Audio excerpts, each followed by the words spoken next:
तो हम जा रहे हैं अभी सिंघाड़ा हनुमान जी की ओर। अखाड़े के हमने प्लान बना लिया। मैं भाई से मिलने आया था, दर्शन करने। भाइयों देखो अब जा रहे हैं, हम आपको बताते हैं कि सिंघाड़ा जाने के लिए कौन सा रास्ता लेना पड़ता है।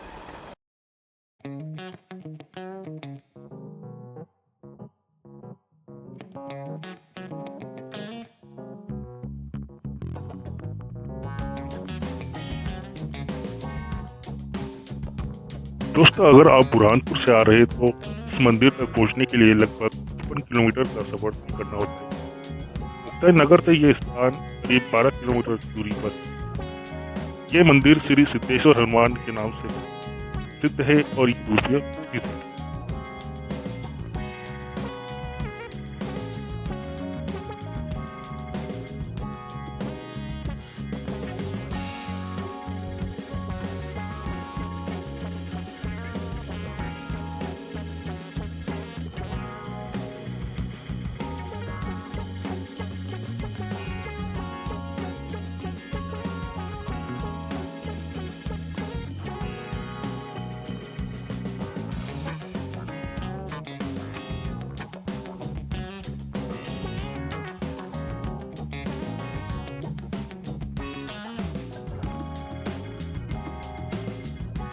इस सफर के दौरान हम थोड़ी देर के लिए मुक्तिनगर में रुके। यहाँ हमने चाय नाश्ता किया और फिर अपनी यात्रा आगे बढ़ाई।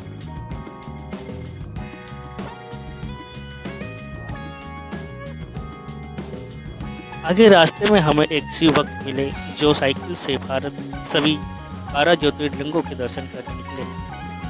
उनका ये सफर न सिर्फ आस्था से भरा हुआ है बल्कि हर किसी के लिए प्रेरणा देने वाला भी है। चलिए उनसे थोड़ी बातचीत करते हैं। क्या नाम है भैया? क्या नाम है आपका? मेरा नाम गोविंद है। कहाँ से? उत्तर प्रदेश। उत्तर प्रदेश। साइकिल से ट्रैवल कर रहे हो? कहाँ तक जाओगे? 12 ज्योतिर्लिंग पूरे। अभी कितने हो गए?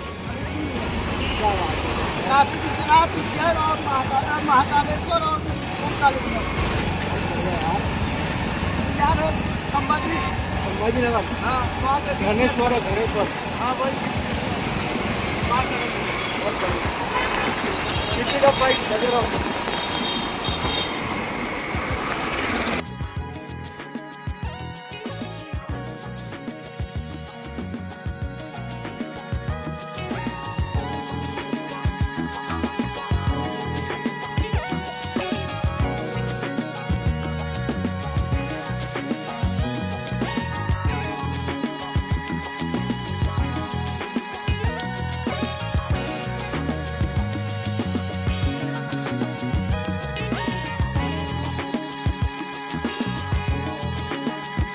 लगभग 10 किलोमीटर का सफर तय करने के बाद हम सिर साझा गांव के मुख्य रास्ते पर आ पहुंचे। यहाँ से मंदिर की दूरी लगभग 5 किलोमीटर रह जाती है।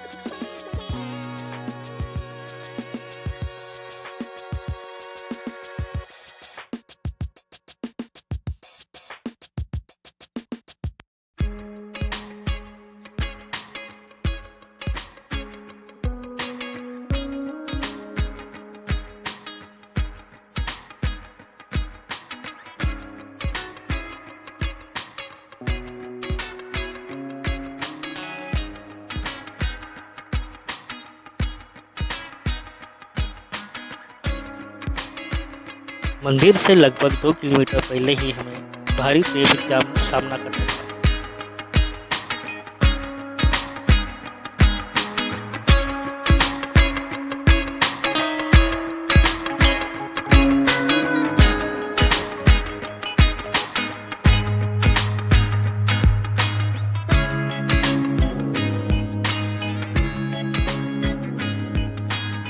क्योंकि काफी बड़ी संख्या में श्रद्धालु दर्शन के लिए आए हैं। मंदिर की ओर जाने वाला रास्ता इतना भरा हुआ था कि हमें लगभग 1 किलोमीटर पहले ही अपनी बाइक पकड़ी और फिर वहां से पैदल ही मंदिर की ओर हम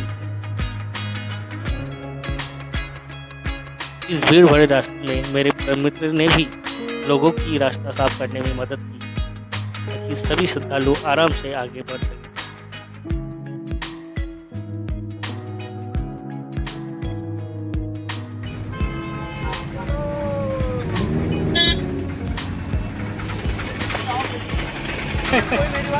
तैयार नहीं है, सबको बोल रहा हूँ, लेकिन तुमको तो पता है। रास्ते में हमें एक दुकान पर छोटे छोटे शेप में काटे हुए पाइनएप्पल ग्लास भी दिखाई दिए, जो देखने में काफ़ी अच्छे लग रहे थे। हमने भी वहाँ से पाइनएप्पल लिया और हैरानी की बात ये थी कि कीमत मात्र 10 रुपये। मंदिर से लगभग आधा किलोमीटर दूर से ही दोनों तरफ दुकानें और छोटा सा बाजार दिखाई देने लगता है, जहाँ प्रसाद, मिठाई, नमकीन और बच्चों के लिए खिलौने तक मिल जाते हैं। रास्ते में हमें एक बुजुर्ग बाबा मिले, जिन्होंने हमारे माथे पर तिलक लगाया और आशीर्वाद दिया। सबसे अच्छी बात ये रही कि बाबा जी ने हमसे पैसे नहीं लिए, बस मुस्कुरा कर आशीर्वाद दिए।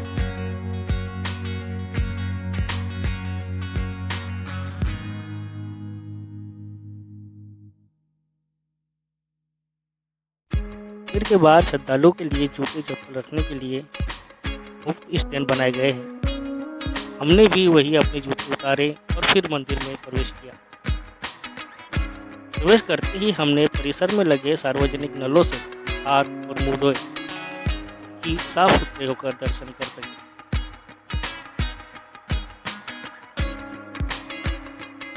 सबसे पहले हमने परिसर में स्थित राम मंदिर के दर्शन किए, जहाँ एक शांति और भक्ति का माहौल महसूस हुआ।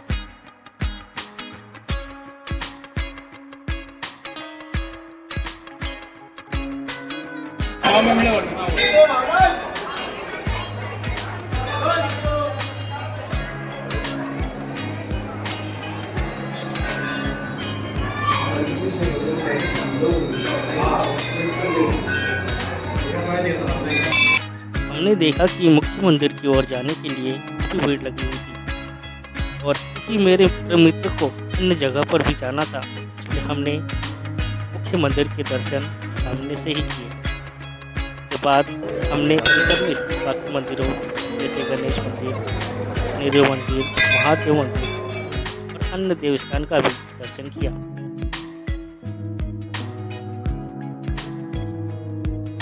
मंदिर परिसर में एक रक्तदान शिविर भी लगा हुआ, जो किसी संस्था द्वारा आयोजित किया गया था।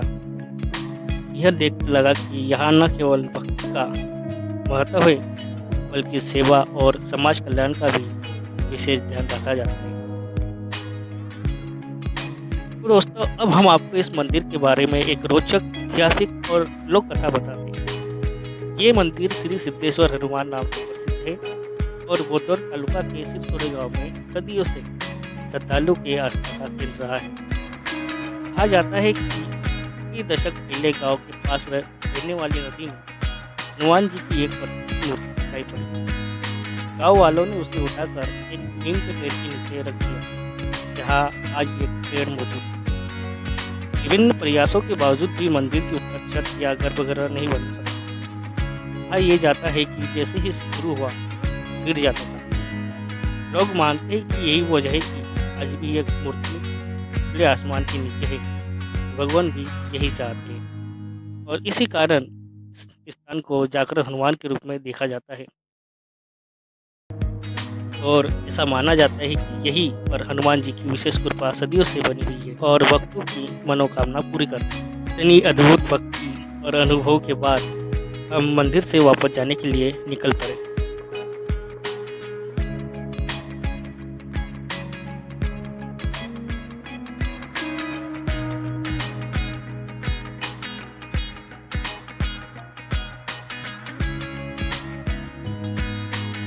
वीडियो को लाइक और शेयर करना ना भूलें और कमेंट में बताइए कि आपको ये ब्लॉग कैसा लगा। हम फिर मिलेंगे एक और अनोखे सफर के साथ। तब तक बने रहिए डियर आइसबर्ग के साथ। धन्यवाद।